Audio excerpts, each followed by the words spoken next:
Your order, please. I'll have 2 number 9s, a number 9 large, a number 6 with extra dip, a number 7, 2 number 45s, 1 with cheese, and a large soda. And here we go. What's up, guys? It's Weirdos Uncensored. I'm Getch, here with Captain Doug. What time zone am I in? We're Uncle Ken. Hello. Our guest today is professional eater Randy Santel, and you can find Randy at randysantel.com or foodchallenges.com, where you can see Randy has won over 829 food challenges to date in all 50 states plus 37 countries. So you can watch his YouTube page and see all of his challenges that he does. Doug actually tried the meatball challenge, the one that Doug tried. He did his independent research from Randy in his website. So I want to find out from Randy if how I went about my food challenge, if it was good. I want to hear from him how he thinks I did. So hopefully we'll get into that as well. yeah. Doug, how much pounds did you eat of that challenge, you think? Pounds? Maybe, Is that? Maybe 2. I don't know about that. No, I feel like I ate a pretty solid 2 pounds. Yeah, you kind of returned some of it later on, so Yeah. maybe it would have been 1.5 pounds. We're not going to have a game in this episode, so you guys are safe for your points. But Doug, since the last episode, you got locked into cleaning out a rattlesnake cage. So when's that going to happen? Here's the thing. I'll ride with you on that one. Here's the thing on that. As much as I'll play along, I didn't say that I would do that. You guys locked it in from our guest saying that I would do that. I mean, our guests kind of have like overall power saying if a guy that owns a rattlesnake cage says, come to my place and clean out the rattlesnake cage, we're going to do it. So, Here's the thing. I'll come with you, and if you're that scared and you can't get in it, I'll be there to push you in, okay? So don't worry about it. I was about ready to lock it in with you saying that you would go in for me. yeah. So For hell no. Well, our guest is popping in now, guys. So here he comes. Our guest today is Randy Santel, professional eater. First of all, thanks for joining us and being on our podcast. Really appreciate that. No, happy to be on here. It'll be fun. Doug is usually I just do these with one person, not 3. So this will be great. Yeah, we need all 3 of each other. Trust me. Yeah. Support. Yeah. So we can't do this by ourselves. So Doug is actually a huge fan of yours, right? So we did a thing where, Doug, how'd you lose that bet where you had to do the Mama's Meatball Challenge? You know, I don't really remember what went into losing the bet. I don't even remember what was like leading up to that bet or what was the That's not challenge. an easy food challenge to do. Actually, Randy, what it is No, it wasn't. We do. I was there. We do a lot of silly competitions with each other, and Doug ends up losing them all. And what happened was it was football. We picked That's right. football pick'em, and Doug lost. We broke the season up into 2 halves, and Doug lost the first half. He had to do the polar plunge, and then the second half he had to do the Mama's Meatball Challenge. And to go into it, he dives right in. He takes it seriously. He watched your challenge. I went to you to find out exactly how I was going to do this, and I had my big spoon with me. He was so confident. He was like, you tried to win before you began. Yeah, he's like, I did research, guys. I got this. I know I do. He's like, and the secret weapon was the spoon with holes in it. The spoon with holes. It was. I was ready. I was ready. Okay. And he failed miserably. Man, you make these things look so easy.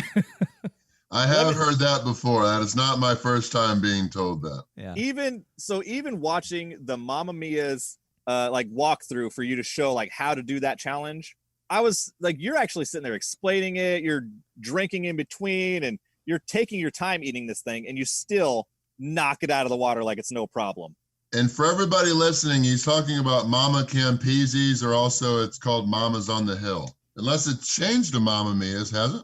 No, it's Mama's on the Hill. Okay, maybe yeah, Mama's on the Hill. Yeah, their right. Hill of Spaghetti Challenge. It's got like I think it might even be bigger now, but it's got like a 2-pound meatball and then 3. a whole bunch. Is it bigger now? So now the challenge is a 3-pound meatball with 3 pounds of spaghetti and 1 pound of sauce. So it's 7 pounds of food total. Wow. And I was there with him trying to root him on, Randy, and I literally saw the moment when I knew, uh-oh, Yeah.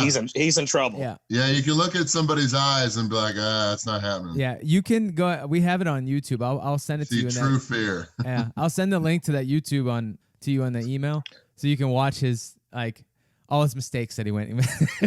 Yeah, it's bad. He actually returned some of it later outside. Uh-oh. Yeah. Well, yeah, typically for a good first food challenge, it's recommended to be like 4 or 5 pounds. So that one's a lot. And then it's not hard to add in another half pound of spaghetti. So it's like I've done some FUD challenges where there was way more noodles than there should have been. Right. And I know I've actually lost the Mama's challenge one time. And it was just because there were so many freaking noodles. Really? I knew from the pictures that I had seen that mine didn't look right. Does that happen quite a bit where they'll say like, hey, we got 3 pounds of nachos, but they add an extra quarter pound of cheese here, an extra, like whatever 1/8 of a pound of meat here, and it ends up being, a lot sometimes more? Yeah, especially sometimes. We do events now. Now that we're over 1 million on YouTube, over 1 million on Facebook, so we do events a lot of the time. The restaurants know we're coming. They know their food's going to be showcased all over our channels and stuff. So in those cases, the restaurant always does a great job, wants to look great. It's when we just do one-off challenges, just contact them and say, hey, I'm coming to try the challenge. It's those places that tend to screw you over, which is the most unfortunate because then we're just giving everything to them and just doing it. But pancake challenges, Vietnamese pho challenges, sometimes burritos, ones like those are the ones where they can just kind of add in a couple scoops here and there of food and make it tougher. So especially pancake challenges. I've been screwed a couple times with pancakes. Do they do that on purpose to try to get the win out of you, or to try to make it look better? Or okay. Well, some want me to lose, but then others they just want to make it harder. So right. They just have watched videos and be like, oh, this guy can eat anything. And so it just depends on how my body's doing that day. I mean, I do over 100 food challenge events a year. So sometimes my body's feeling better. It also depends on my weight. I mean, my weight fluctuates 50 pounds here and there, or just earlier this year, I lost 80 pounds. So I was at the beginning of the year, I was like 375 pounds. And then I got back from a trip with my sister in Italy where I did 3 food challenges, but then took 3 months off after that and lost 70 pounds. And then since then in April, I've been hovering around 295 to 300. I saw the sexification series that you did. That was pretty awesome. Hey, thank you. Yeah, I appreciate that. It's people don't understand the power of consistency. So when you take 3 months off from food challenges and just focus on the diet and all the exercise, and I'm big into cycling and biking and stuff now. So that stuff, if you go for hours, really takes it off of you. So how hard was it then going into that sexification thing where you're eating the best food pretty much in the biggest quantities to going in and regulating your diet and exercising? How hard is it for you mentally? Oh, well, actually, no, it was very easy. Really? Just because when you're that big, oh man, my lower body was just feeling like hell. I mean, my sister and I were walking around Italy doing sightseeing and stuff. And by the end of the nights, I was like, Shelly, you got to slow down. I can't do it. Joints were hurting and all that. So, I mean, when it's like that, it's really easy. And plus, I mean, in 2010, I got started with all these food challenges by doing a body transformation contest sponsored by Men's Health Magazine and then the television series Spartacus. Mm-hmm. It was on the Stars Network. So I went from 252 pounds, I think it was, to basically just under 225 pounds all in 2 months. And I won the body transformation contest. So I've got experience dating over 10 years now. So now it just kind of comes easy. You get better as you go. And with all the food challenges I've done, my weight's always fluctuated quite a bit from tour and tour. And especially during school, I would do like 70, 80 food challenges during the summer breaks. I just got done with college in May 2019. And then I would do just basically be on a break all semester to do all the school stuff. So now you learn a lot about weight management through all that.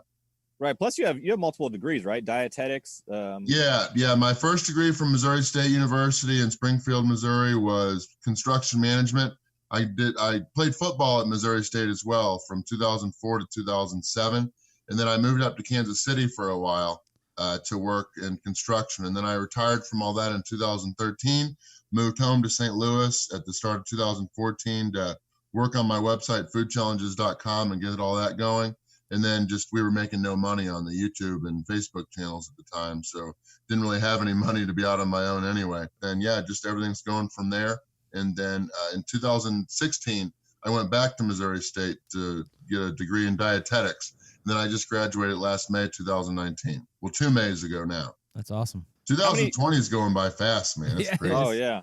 How many people question you about like the oxymoron of doing food challenges and being a like the dietitian and wanting to go into nobody really questions it. They more laugh than anything, because all the people that actually follow me know that I'm into everything. Like some were surprised that I was able to lose all the weight earlier this year, but then others were like, what are you surprised about? He's done this like 6-7 times now. And what was the first food challenge you actually did and won? It was in St. Louis, the Pointosaurus. Oh, yeah. Oh, yeah. Jesus.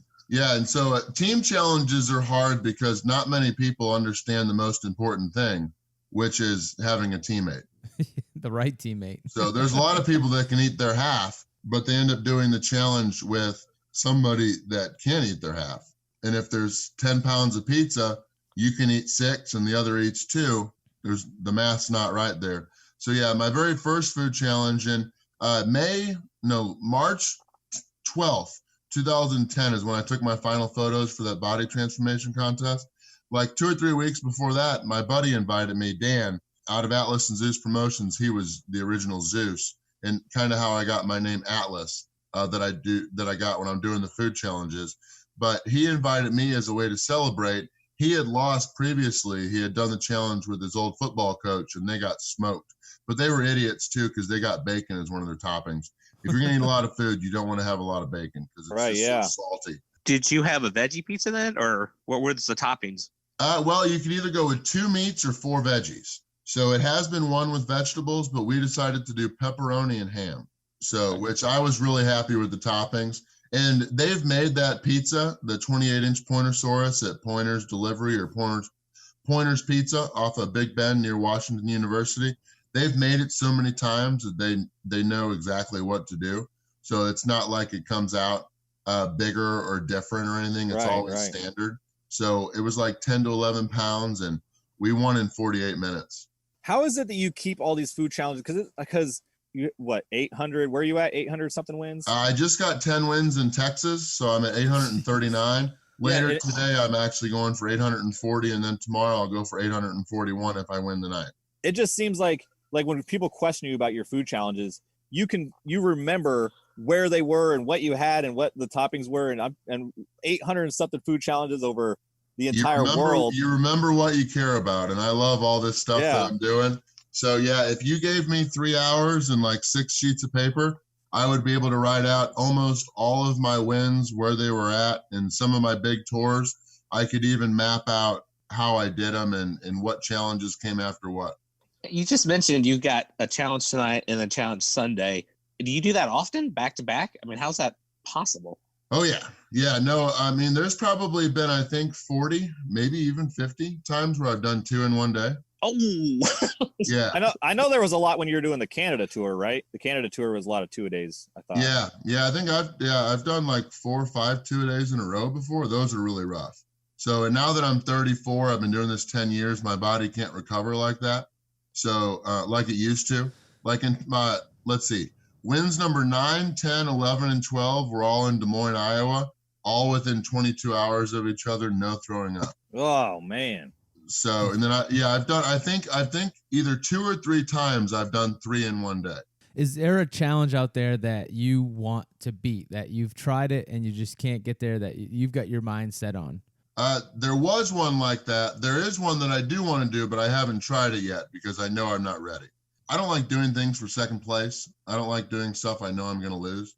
And so the Eagles Deli, it was on Man vs. Food in Boston, Massachusetts. They've got a burger that's like 5 pounds with 5 pounds of fries. I really want to do that. I just know that I'm not ready for it yet. It's hard to believe that you can do any. It's hard to believe there is any challenge out there that you couldn't do. Oh no, there's a couple. There's I mean, anything over 10 pounds is nothing I can do. When I have to do it, in order to become a dietitian, you have to do a 1,200-hour dietetic internship. And so I decided to take a couple years off in between my schooling and the internship, because I don't want to be a dietitian doing food challenges. I would just get too much backlash from the dietetics community. Right. It's like 95% women. So I don't want a bunch of older women yelling at me. Right, yeah.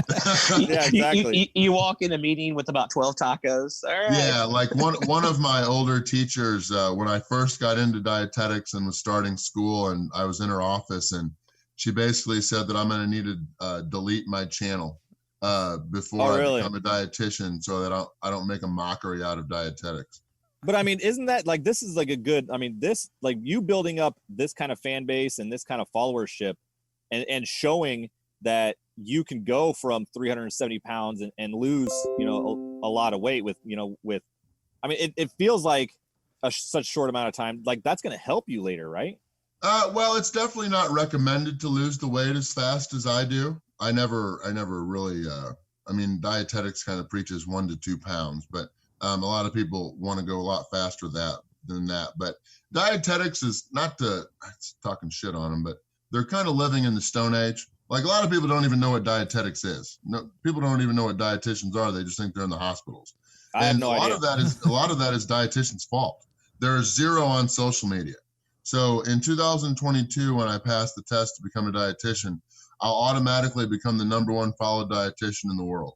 And I'll have absolutely no competition. There's no dietitians on video platforms other than ones that have like cooking channels. It's not like the fitness industry where there's 10,000 fitness influencers on Instagram and you can get any fitness question answered on YouTube by somebody in the fitness space.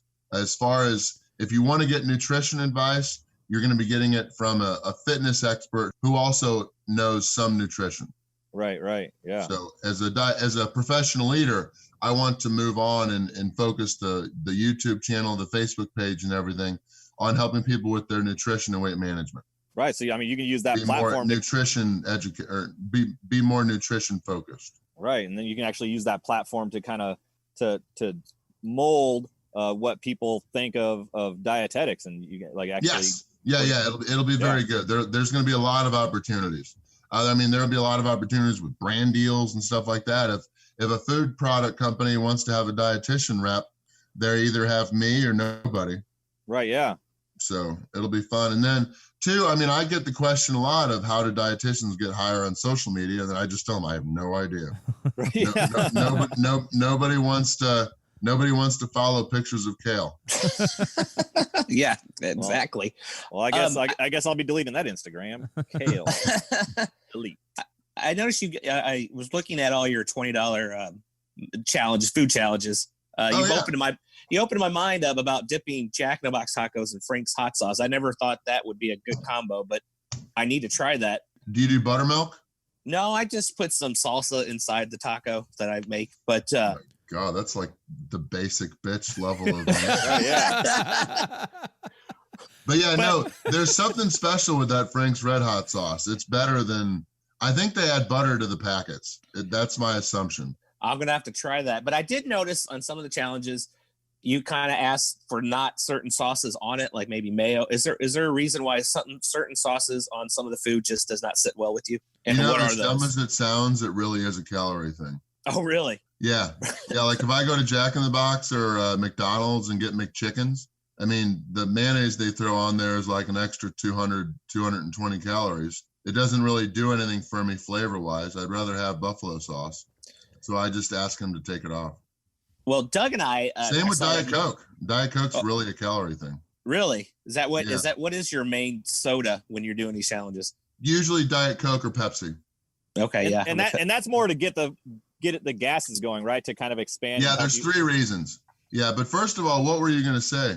I noticed that you guys you did the White Castle crave case. Doug and I, we were trying to eat as many as we could in 10 minutes. I got to 12, and Doug got to 15, and then I had to eat a whole box. But then I had to eat a whole. I was pretty proud of that. Then I had to eat a whole box of Bean Boozled Jelly Belly beans, and that did not sit well. But I noticed. Are those the ones that are like puke and stuff? Yeah. Yes. So the loser. So the challenge between the two was, they had 10 minutes to eat, as many sliders as they could.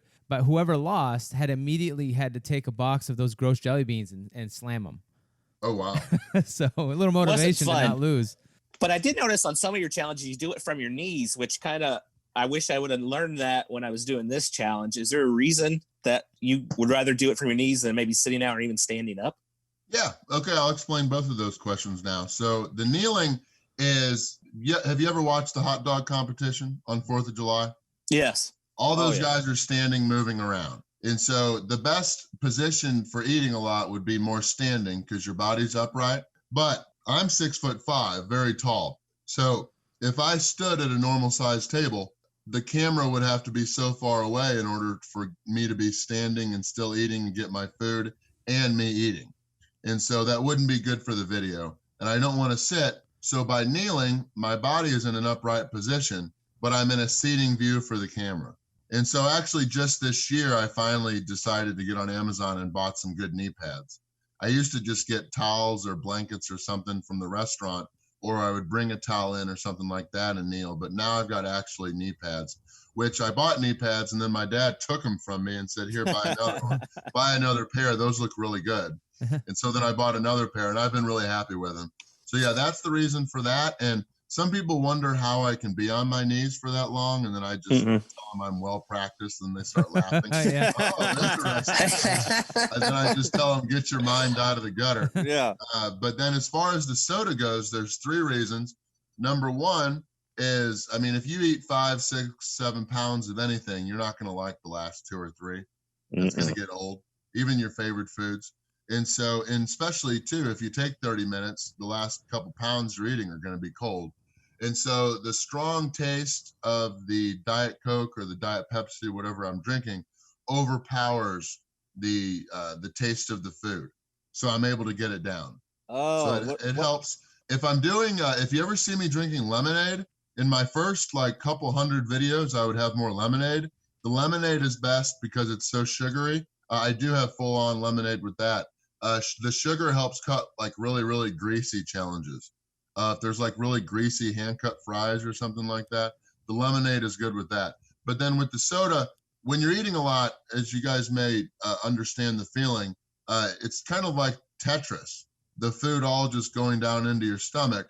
Well, the carbonation in the soda helps get rid of those air pockets in there so that all can just go down so you can fit more into your stomach. So you might, we don't put this into the video, but I'm usually burping a little bit more once the soda starts. So then that frees up more room for the food. And then also too, soda is very acidic. And so that's why I usually have it with the carbs.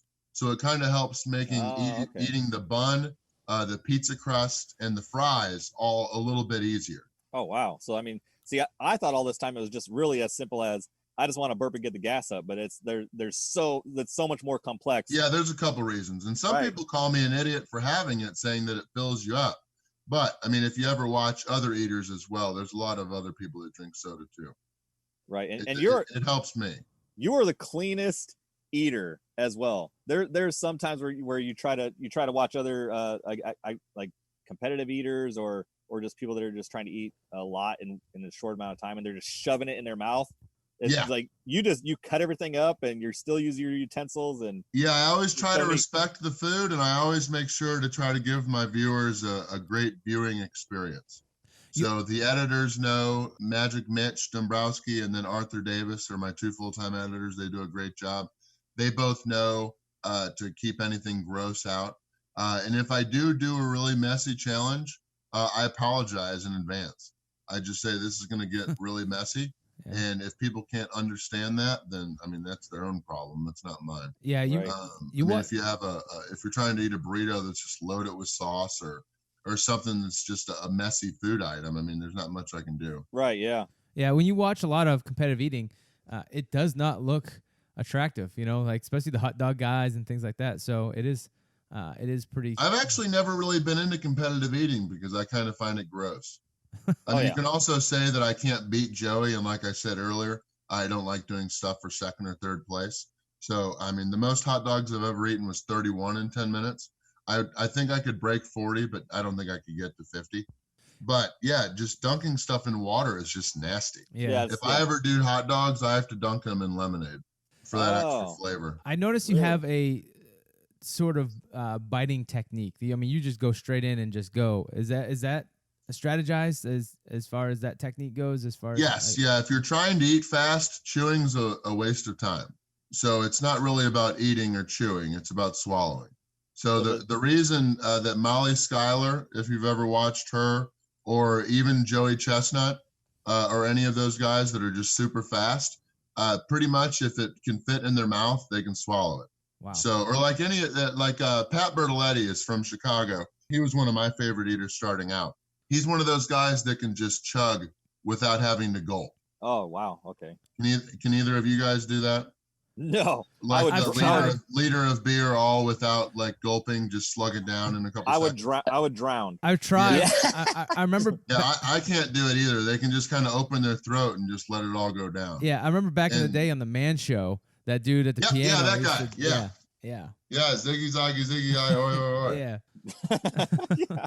So, Yeah, you so slam yeah, those like I beers. said, like if I'm ever eating a burger, some people joke that I'm like a typewriter or anything like that sometimes with the food, but I will just take a whole bunch of small bites, so then I can just swallow when it's all in my mouth, as opposed to taking a few big bites and then having to chew a little bit while it's all in my mouth. I try to do as much chewing just with my biting in general. Is there a food that you want to do a food challenge, but it's got some kind of topping or meat that you just like, no, I hate that flavor. I can't do that challenge. I don't really like blue cheese. A lot of people that watch the videos do know that, but if it comes down to a challenge having blue cheese, I can eat it. I just don't enjoy it. Yeah, I enjoy the bitching about it more than anything. But if you try to order that item during the challenge and said just no blue cheese, does that negate the challenge? Well, most of the challenges with the blue cheese, the blue cheese is one of the accent points of the food.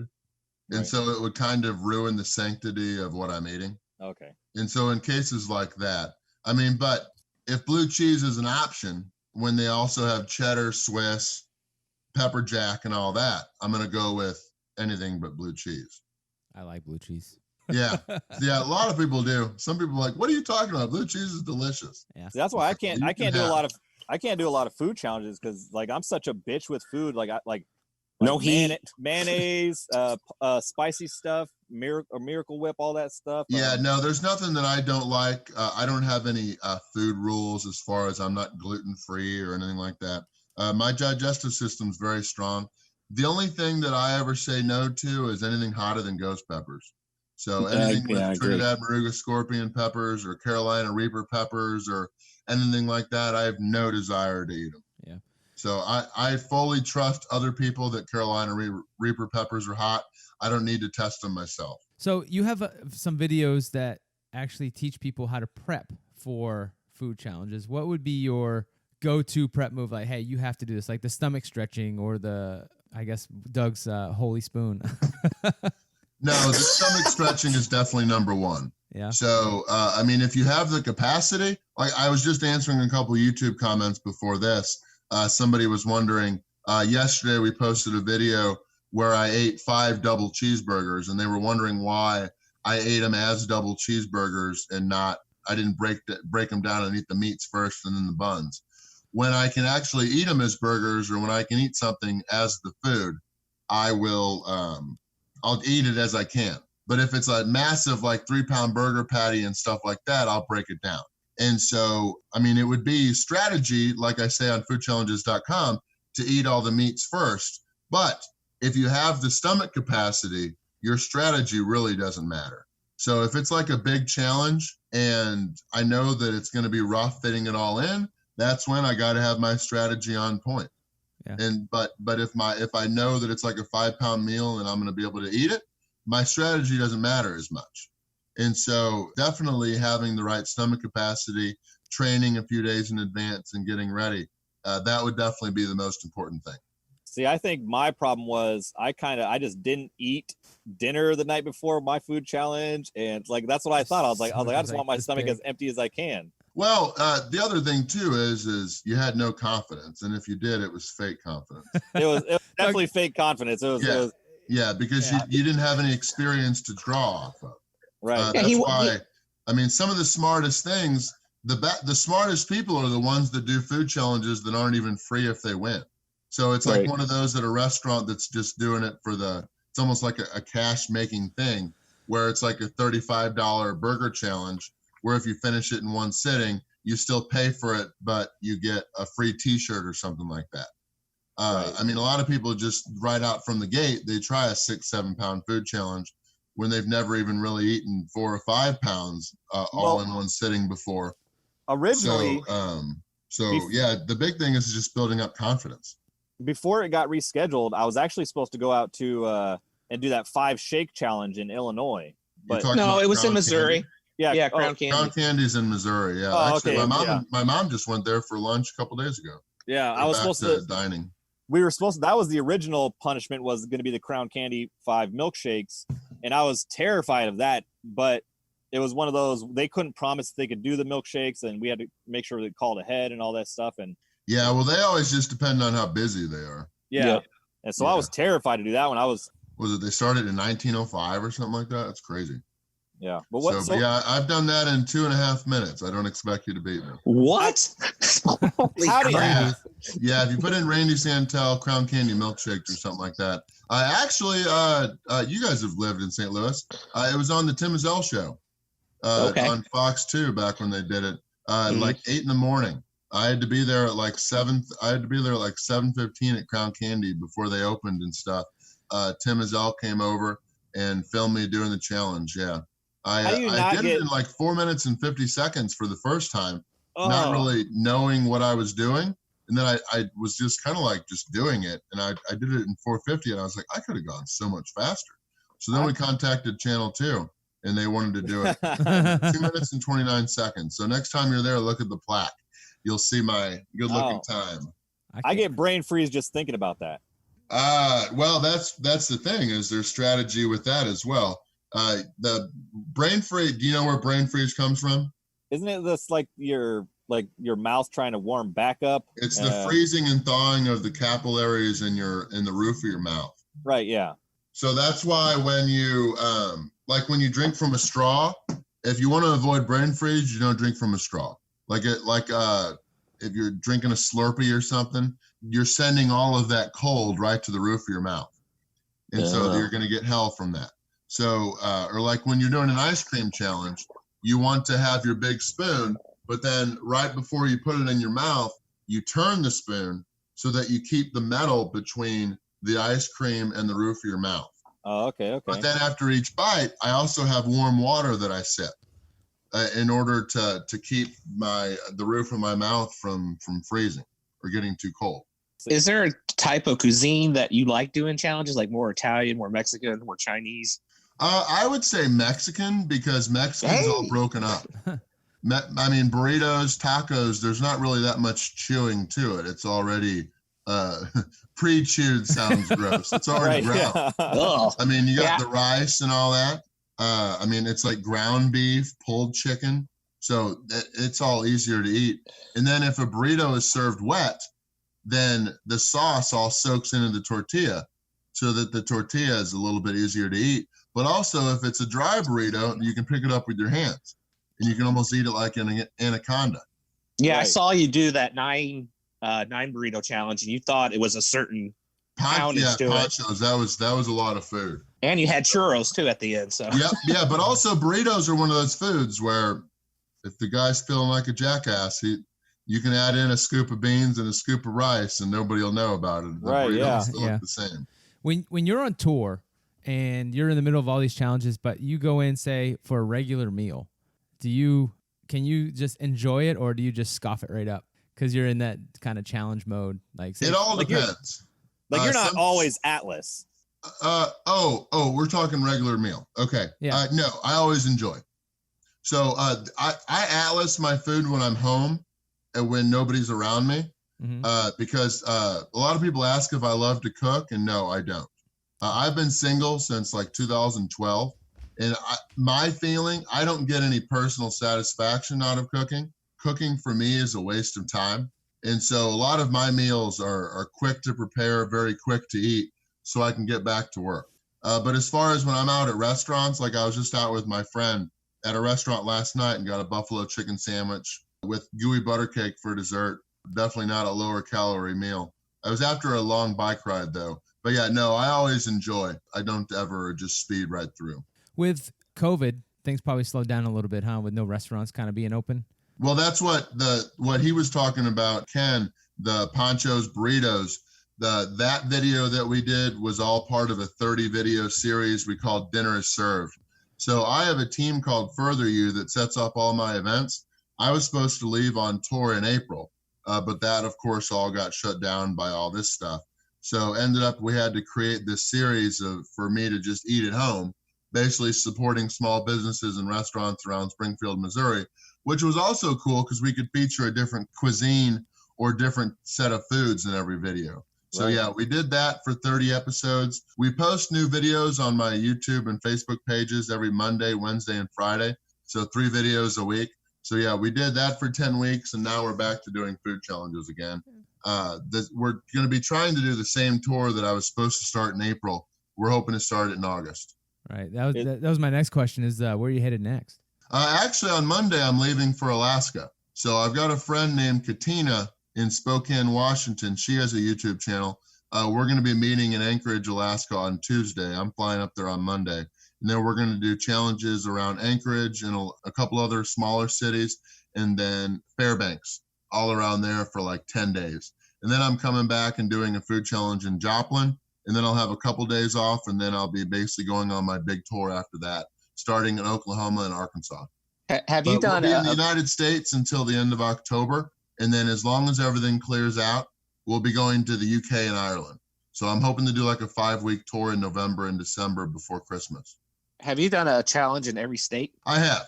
Yeah, before I'm all done, I want to have over 1,000 wins in all 50 states and in at least 50 countries, including all the states and provinces in Canada and Australia. And so I've got most of Australia taken down, other than Tasmania and North Australia. And then I've got all the middle provinces in Canada I still have to get to. I'm hoping to do that in 2021.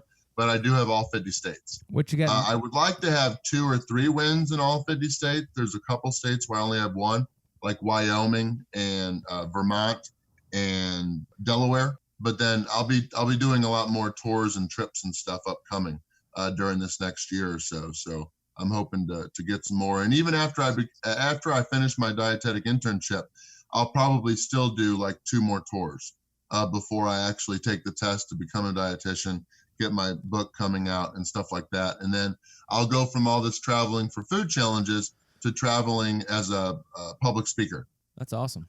Wow. So, yeah. No, a lot upcoming. So, and this is actually a question that Doug brought up before we came on, is when you go to hang up competitive eating, what's your last meal going to be? Ooh. And will you ever actually hang it up, or will there be a time where you're just like do a one-off every once in a while? Actually, that's a really good question. I mean, there's going to be times I'm not going to be able to be a full-fledged professional eater still doing food challenges. But I mean, if somebody comes to me and says, hey, we want to do this charity thing where you promote our food, or you come to this event and do a food challenge and we'll give $40,000 to a charity of your choice or something, I would be an asshole to not do that. So, I mean, I'm going to do it. I'm not just going to say, hey, I'm retired. Sorry, I won't do that. But I would say win number 1,000 and my final actually like it's time food challenge are both going to be team challenges. So I'll have all my friends or whatever. I'll fly them all to where I'm at to do a food challenge, and it'll be fun. So, I mean, really the food's probably going to suck, but it's going to be, because if you cook a 50-pound burger or something like that and you expect it to be gourmet, you are the idiot. But it'll probably be something like that. Maybe a 100-pound burrito. Holy jeez. Or you can have or how about Ken's basic bitch tacos? Actually, no. I was just thinking about a 100-pound burrito, and we would get all kinds of crap for that because we'd all be eating each other's like food. Right. Yeah. You'd have to definitely wait until this COVID stuff is well behind us. And yeah, I get a lot of crap because I don't like to waste or leave any scraps behind. So if I'm doing a team pizza challenge and my partner is leaving some scraps here and there, I'll just grab them and throw them in my mouth and eat them. And people are like, oh my gosh, that is so gross. Right. And I'm like, I didn't give a damn at all. Right, yeah. I tasted That's all awesome. the soda. I wanted the full on win. I didn't want people commenting, oh, you left some scraps there, Randy. Right. And so real quick question I just now thought of, like, how does it work when you go to like a restaurant and you help them create a food challenge? Is it where you have 90% of the input on there and they have 10%, or is it just a 50-50 collaboration? No, we always want the restaurant to have most of it. I mean, usually, even the restaurants that don't have food challenges, there's been a thought about what they would have. Right. And so we always just try to let them have their thing, and then we provide the guidance. Okay. What we do is mostly make sure the time limit, the size, and all of the guidelines all fit within something reasonable that people around them can eat. We also, too, it depends on their geography. I mean, a small town in Alaska with 4,000 people is going to have a different challenge than a place in downtown Indianapolis. So It's all about sizing and stuff like that. Like, you're not going to do like a poutine challenge in Georgia or Alabama. Well, it depends on the restaurant. I mean, if it's a poutine restaurant, but I was more referring to a place with 4,000 people is probably going to be doing a smaller challenge with like a 10-minute time limit.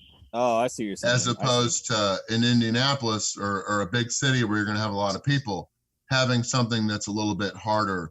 You can go ahead and have a big quantity food challenge. Because out of the 4,000 people in a small town, not that many people can probably eat over 5 pounds of food. Right. But they can all eat a little bit. Can they eat fast enough? Right. It all depends on the atmosphere of the restaurant. I feel like you have just everything figured out. I appreciate that. Thank you. It just seems like everything. What is that movie? There's a movie where the guy says the mailman. Oh no, it's an Adam Sandler movie. The guy says, I don't know what it is. I just think he's got it all figured out. I think this guy's got it all figured out. Yeah, that's basically the line. Yeah. So no, well, that's the exciting thing. I know where I want to go. It's just actually getting us there and putting it all together. That's the fun part. Right. Yeah. So I mean, hell, I was just talking about this like 2 days ago with somebody. When I first started out, 500 food challenges was a lot. Now I'm like, oh yeah, right. that was so many years ago. Yeah, you're like, I hit that a long time ago. Yeah, yeah. And then once I get to 1,000, I'm like, oh, I could do more, but it'll be time to. My thought is that I'll probably get to 1,100. I don't think I'm going to get to 1,200. Right. So you're trying to get to 1,000 wins or 1,000 food challenges total? Victories. Yeah. All right. Yeah. Right. I have 839 now, so it's not far away. Right. Yeah. If you think about it, like, that's not far. I've got a couple friends that we really want to do 50 states, 50 food challenges, 50 days. Whew. What? Whoa. Wow. So that would be awesome. I don't know how we would do it. And it wouldn't be my final tour because it wouldn't be fun. I mean, it'd be fun, but you wouldn't get as much out of it. Right. It would just be constantly on the go. Yes. Yeah. We'd always be on the go. Yeah. It'd be a team thing. But I mean, we'd constantly have footage coming out. We'd have to have all the restaurants on board before we start it. We would start. Did you ever watch? Are you guys into endurance? Anything? Do you know anything about the guy they call Cowboy? He did 50 Ironmans in 50 days in 50 states. Oh, I think I read about that. Yeah. Yeah. Iron Cowboy. Yeah. Oh, geez. Nut job. Psycho. Anybody that would want to do that is crazy. Yeah. But yeah, there's a documentary on that where he started in Hawaii and Alaska and then went on to all the other, the 48 contiguous states. That would be crazy. But yeah, we'd always be on the go. I mean, we'd be driving through the night to some places and all that. And you do most of the camera work and stuff yourself, right? It's mostly when I'm on my trips. Yeah, it's me. Yeah, I've got a friend, Mitch Dombrowski, that started with me in 2013. Magic Mitch. He comes with me on a lot of the big trips. But yeah, no, a lot of the stuff nowadays, it's mostly me. I've got a tripod, and then I know what footage my editors need, so I'll just able to get it. Okay. And then I do all the store stuff myself, and it's pretty easy. I mean, once you do it enough times, it's kind of just second nature. Yeah. Right, yeah. At what point in your journey from the first challenge to now did you figure out like, hey, this is actually going to be a career. Like I'm going to have one of the best jobs in the world, traveling around, eating, doing what you love. doing what you love for YouTube. And Yeah. So like, at what point was it like you knew this was going to be monetary? I always knew there was a chance. I got my first degree in construction management, and I knew that about a year into it, I knew I didn't like it. And so I was always kind of looking for a way out. And that's kind of how the body transformation happened. I started getting I didn't enjoy work or being at work. So I started shifting my thoughts more towards the health and fitness side. I played football for 3 years in college, and I knew I didn't need to be that big. So as an offensive lineman, so I started focusing on the weight loss and all that, exercising and all that. But then I did that food challenge. And at the start, I was still working in construction. It was almost like a fun game of doing all the food challenges on the weekends and then just working out a whole bunch and eating light during the weekdays, trying to keep my weight down where I was like under 240 pounds. And so then once I actually started traveling and doing tours after I was done with the construction stuff, that's when the weight started to happen more, or start to come on. But I would say, I don't really know. I would say, you guys know Vice, right? Vice Media. Yep. Yeah. In 2015, they did when I was in England, they did it ended up all becoming an 18-minute documentary on me called Meet Randy Santel, a world-class professional leader. It turned out really, really good. That is what really jump-started our channels, because our YouTube channel was growing at a decent pace, but really slow. But then in 2015, when that came out, it gave me a jump start. I got like 15,000 new subs in a month or whatever. And I was like, oh yeah, we just need to keep on going with this momentum. So I think that was one of the things that actually drove it all home. That, this can be something.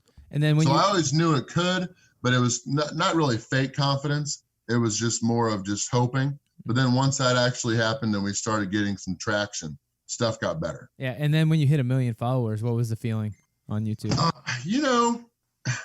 I don't know. I don't know how to say anything about that. I was gonna say, did you even notice? Like, was the followers just so like, I guess like such an incline that you like? Was it just like, you hit 1 million and someone had to tell you like, hey, did you know you're at 1 million? Hey, there's an M. I knew I was at 1 million, and we celebrated it. But also too, I've been doing this 10 years, and also too, I follow how all the videos do. Like, I don't micromanage them and keep checking them out, but I know how they are. We have 1 million followers or 1 million subscribers, but the number of active followers is definitely not 1 million. So, we get more views from non-subscribers than from subscribers. So, we definitely appreciate everybody that clicked the subscribe button. We appreciate the ones that actually watch. If I had the choice between a subscriber who doesn't watch and a non-subscriber that watches a bunch, of course you're going to pick the non-watcher. But no, I still haven't gotten the YouTube play button, but I'm looking forward to that. So it's a cool milestone, but it didn't change my life. Right. It's just something I cool. guess it's like people that live together for 2 years or 3 years, 4 years, 5, 6 years, whatever you want to call it, and then get married. Right. You were basically married before it started. Yeah. I was going to say, it's like you're a good bowler and you finally, get a 300 and you get a patch. And you're like, hey. Oh, yeah. No. It's definitely different than that. When you get your first 300 game, you should celebrate. Right. A 300 game is not easy. I've done it once. Really? Yeah. Awesome. Congratulations. That's very cool. I've done it nonce. I have as many 300s as I have food challenge wins. 0. I had 279. I crapped on the 10th frame and then spared it and then striked out. That would be the worst, to have 11 strikes and then just have 110 left standing on the 12. That's when you slide down and you just beat the shit out of that pen. You just sit down and you don't even worry about the spare. You're like, I'm done. I'm done bowling forever. Yeah. Screw the rest of the series. I'm going home. Right, yeah. Randy, we definitely appreciate you coming on this podcast and sharing what you do with us. You want to share your links and your websites and all that stuff for everybody? Well, first of all, for anybody that doesn't want to be like Doug and they actually want to win their food challenge. There's a lot of people that don't want to be like Doug. So No, Pretty much everything you could want to know about food challenges is answered on foodchallenges.com. It took me like 6 months of just straight dedicated all day and night work to put together. There's a giant database. If wherever you're at in the world, if you're wondering if there's any food challenges around you, foodchallenges.com has a massive database that we try to keep updated. But also too, there's over 100 articles under the tips and strategies tabs that pretty much answer every question you could have. Our motto is win before you begin. And the 3 parts of that is train, strategize, dominate. So all of those articles helps you do everything, even recover from them afterwards. But then if you want to check out any of our actual videos, our main pages are YouTube, Facebook, where we put all the videos. Those are Randy Santel. And then I also have Instagram, Snapchat, and Twitter. Those are all Randy Santel. And if you're into anything endurance training, anything cycling, running, anything like that, I do have Strava. It is Randy Santel as well. Awesome, dude. Again, really appreciate you being on. And you're awesome. I'll add all those. No, it's great speaking with you, and maybe in a year or two we can do it again. This has been fun, and thanks, Doug, for watching our videos. I appreciate it. See, and what I was thinking is next time I lose a challenge, which there will be a next time, if it's a food challenge, I'm just gonna be like, hey guys, let's make this a team one, and I'll just give you a call, and you can just show up. Well, right? Hey, if you're gonna try a challenge, it's actually, I mean, it's not easy, but it's not that hard. Here soon, I'm gonna do a challenge at Hot Shots. Oh yeah, and I saw you you helped them come up with one, right? I did not. That was Brandon. Brandon okay. Clark helped with that, but I do want to do it. Because It's like a pizza, some tacos, some wings. I thought you were in town for that one a while back. No. Oh. No, I did a wing challenge at a place called Brewski's in O'Fallon. That's right. That's the one. Yeah, that was the one. Yeah, we helped with that. But no, I'm not going to claim that I helped with that because that challenge is stupid. But Hot Shots is actually a good challenge, and I haven't tried that. We'll have Doug meet you out there. All right. Yeah, we'll come root you on. Yeah, that's gonna be fun. Hey, that would be great. We'll put together an event. So if you follow the Facebook or any of the pages, I'll have my schedule on there. Awesome. Well, that's it from us. We'll wrap it up. I'm Getch for Captain Doug and Uncle Ken and Stay fresh, cheese bags. and professional eater Randy Santel. We out. Cool. What did you just See you next say? time. Be good. What did you say, Ken? I said stay fresh, cheese bags. Cheese bags. Okay. Yeah, I did not hear that. It's an actual, I think it's an actual chip. It's called Stay Fresh, and they're cheese bags. And Oh, really? Okay. Be good.